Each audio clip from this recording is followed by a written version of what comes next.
Stripers. Welcome back to Coolray Field. Jack Johnson joining you for innings 4 and 5 on MyCountry993.com and Bally Live. Nolan Kingham's day is done. Need to replace him. Another right-handed pitcher for the Stripers, Beau Burrows, a former first-round draft pick of the Detroit Tigers back in 2015. Spent time in the Dodgers system last year, and now Burrows, who has been a starter plenty of times for the Stripers, emerges from the bullpen the second time this series to face Cesar Prieto on the first pitch. Roped down the right field line and foul. So Prieto trying to deliver a rude welcoming to Burrows, freshly into the ball game for the aforementioned Kingham, who went 3 innings, allowed 2 hits, but they were both homers, and that is the margin in this game. 2-0 Norfolk. 0-1, hit right back up the middle, over the bag, but standing right there is Grissom. He fields and throws. Nice play by Aguilar, reaching down the line to make the catch, and there's 1 out. So a ground out to short, but if the Stripers had not been positioning Prieto to hit it back up the middle, that's a base hit. So you got to give credit to the scouting report, as much for Vaughn Grissom and Beau Burrows for inducing that ground ball in result of that first out. Now Joey Ortiz, first righty that Burrows has faced, and his first offering misses inside.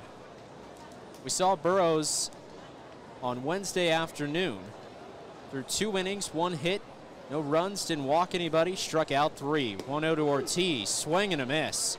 Great breaking ball, runs off the outer third, and Ortiz did not put his best swing on it. Tried to hold himself up and could not. 1-1. Runs across the zone for a strike. Burrows put it belt high, but Ortiz, ostensibly rattled from that last swing and a miss, just watched strike 2, and now he's behind. Burrows working quickly, the 1-2, and he got him. Ortiz tried to hold up his swing, but Burrows established the upper hand and then pretty much just thoroughly bodied Joey Ortiz throughout that entire at-bat. It's made him look foolish, and very few pitchers have been able to do that. Ortiz, his last time up, homered. And now Kobe Mayo. Burrows throws, it's a strike. Burrows has started plenty of games for the Stripers this year. He's 3-2 with a 5.50 ERA. 0-1 to Mayo. He's down low. Oh, it's 1-1. This is Beau's 3rd AAA team, actually 4th. Played for Toledo in 2019. St. Paul in the Twin system is 1-1 to Mayo, up and in, ball 2. And last year in the Dodgers system with the Oklahoma City Dodgers. So has a brief stop in the major leagues. 11 games, 1 start with the Tigers and the Twins. Is 2-1, clips the outer third for a strike.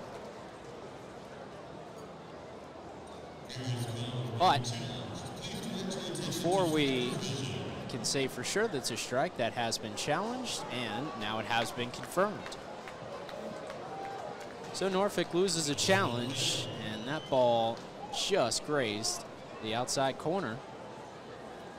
But the pinpoint location that ABS gives us confirmed it was strike 2. 2-2. Breaking ball, and Mayo does not buy what Burrows is selling. So count is full. Burrows set just above the belt. Here's his 3-2. In there, strike 3.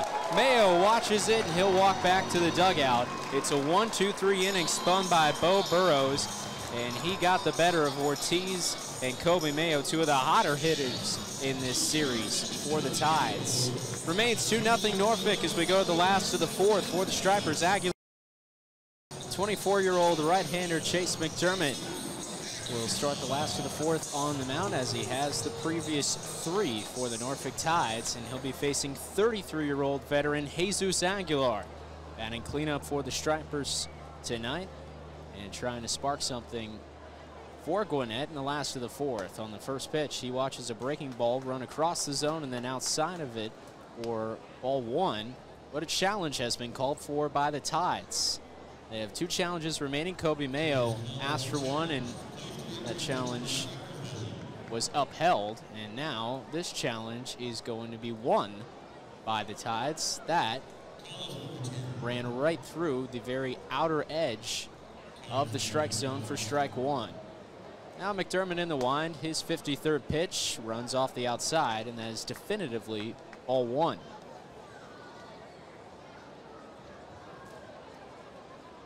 McDermott, 4-pitch guy. His 1-1 is a breaking ball. That is his curveball. And he throws in the high 70s. Also has a 4-seam fastball, slider, and changeup. Lifts the leg, throws his 2-1. Another breaking ball swung on and tipped back into the glove for strike 2 by Aguilar. Jesus Aguilar, National League All-Star in 2018 with the Milwaukee Brewers. 2-2 is down low. Good take by Aguilar. And a strikeout earlier in the day, not in this game, but on a very similar pitch. And McDermott was trying to get him to swing over the top of that breaking ball. 3-2 is inside, ball 4. Fastball run to the inner part of the strike zone at the knees of Aguilar. But that is a veteran's take and a understanding of the strike zone that you really kind of only develop by being in this game for as long as Aguilar has. So he walks. It's the first leadoff walk issued by McDermott, although it is the 4th of the game.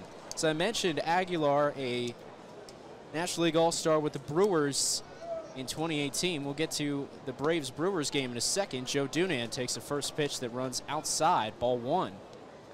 Alan Winans, who has been spectacular all season long for the Stripers, in his Major League debut against the Milwaukee Brewers at American Family Field in Wisconsin right now, and he has been sensational. It's 3-0 Braves. Winans has allowed just 2 hits. 1-0 to Dunan, trying to paint the outer third as McDermott, but he oversteered the breaking ball. And it's 2-0, but we've got another challenge called for by the Tides. And this time they're wrong. So they're down to 1 challenge. 1 for 3 in challenges. And after the first game, I think we only had 1 challenge, but we've had 3 in the last 15 minutes. All called for by Norfolk. 2-0 to Dunan is a strike. Fastball run to the southeast corner of the strike zone. Aguilar on at first. Set out the belt is McDermott. Nods at his catcher and throws. Skips in, takes a high bounce, and high enough that Aguilar's going to take second.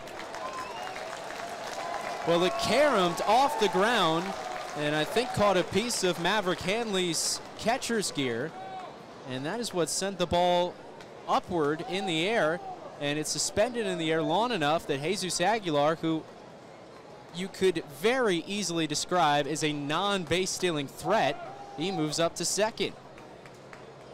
Now runner in scoring position for Dunan. 3-1, hit back to the screen. Was a pitch up and into Dunan, a breaking ball, and backed up on McDermott just enough that you can't define it as a hanger, but Dunan could have turned on it and sent it out to left field. Now it's 3-2. Aguilar leads off of second, and the 3-2 dives away from Dunan. He holds off and walks. Back-to-back walks for the Stripers. Well, that is what has held McDermott back in this game. Besides that, he's been dominant, but can't categorize it as A+ work because of all the walks. He's now walked 3 of the last 4 batters he's faced. Here's Braden Shoemake with 2 on, and Shoemake squares to bunt, pulls back. First pitch runs below the zone. That was the changeup at 85. And the Stripers,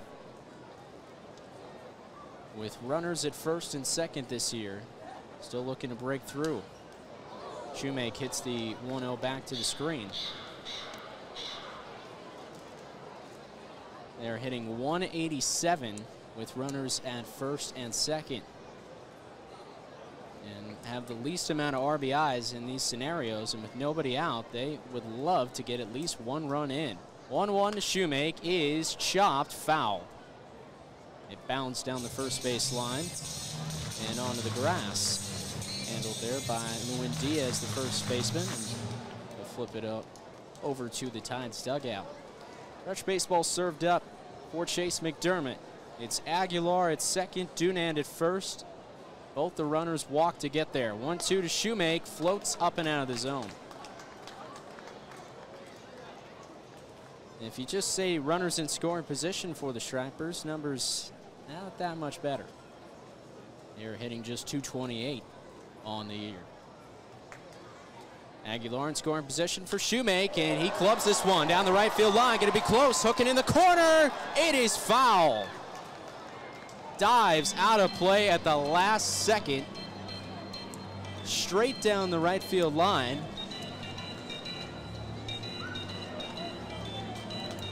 The number reads 335, and that probably traveled 320 feet in fair territory. So it's 2-2. Good battle here between McDermott and Shoemake. Here's the pitch. Shoemake swings, drives one center field. Back on it's McKenna. Still back on the track. Reaches up, makes the catch. This is going to allow both runners to tag, as he had to tap the wall to generate some momentum to throw it back toward the infield. Aguilar to third, Dunand to second. Productive first out. Sent off the bat of Braden Shoemake. I'll bring up Chadwick Trump, who now holds the second longest on-base streak for the Stripers.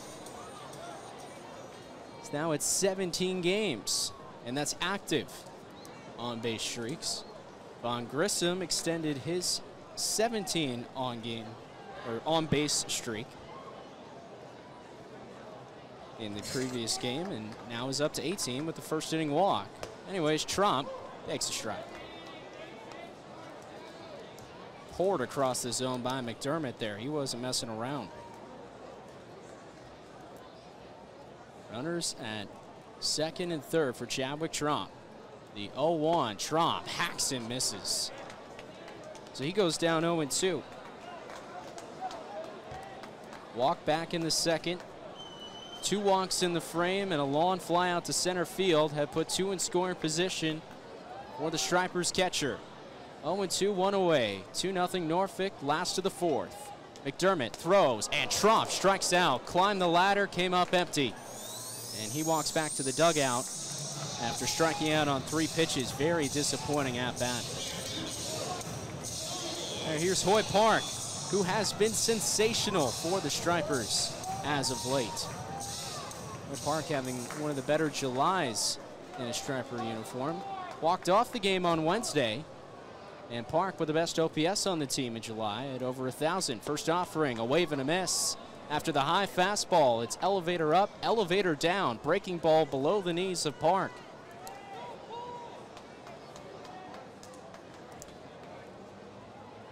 Oh and 1.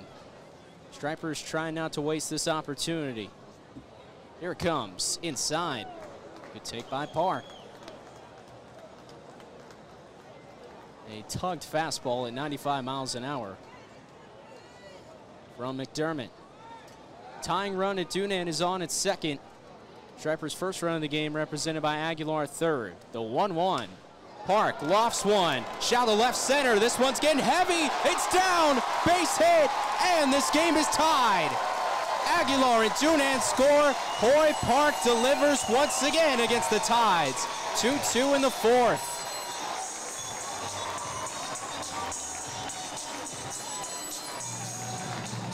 And for all the jam shot floaters that Norfolk has got in this series, seems like things have turned around a little bit in this game in terms of the luck factor for the Stripers. And Nolan Kingham double play, and then one that Park muscles in the air and puts it in the perfect position. Ortiz with a dive stretching out in left center field, can't come up with it. And the Stripers even the score, get the first two on, and they almost stranded them both, but Park makes sure that the Stripers get something out of this inning, and they get a lot. They tied this game. Now Daniel Robertson behind in the count, 0-1 after watching a first pitch strike. Robertson struck out looking his last time up. McDermott throws, and the 0-1 is slowed way down, almost caught the outside corner, but Jose Matamoros says just a fraction outside, and it's 1-1. McDermott up to 77 pitches. Stripers have made him work in the fourth.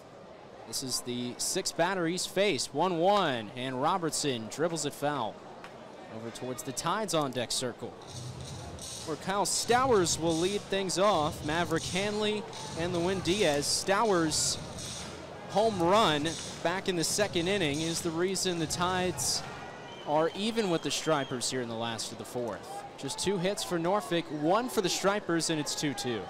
How about that? 1-2. Robertson hits it back to the screen. Having trouble finding the barrel right now is Daniel Robertson. And he certainly has to be frustrating. You want to talk about polar opposite ends of the spectrum for the Stripers offensively. You have Park, who's batting over 1,000 OPS in July. Robertson down at 578, worst on the team. And McDermott picks over at Park. Park diving to the right field side of the bag, back safely. Robertson still without a home run for the Stripers this year. Has 10 RBIs. Gonna need an extra base hit to bring in Park at first base. 1-2. Park leaning towards second. McDermott's aware of it. He throws back, and Park dives back safely.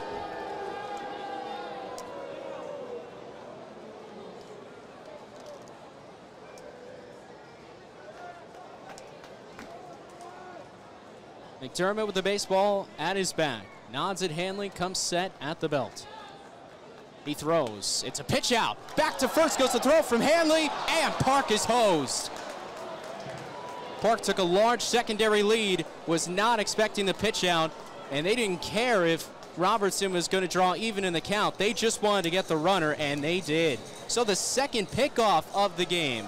First one turned by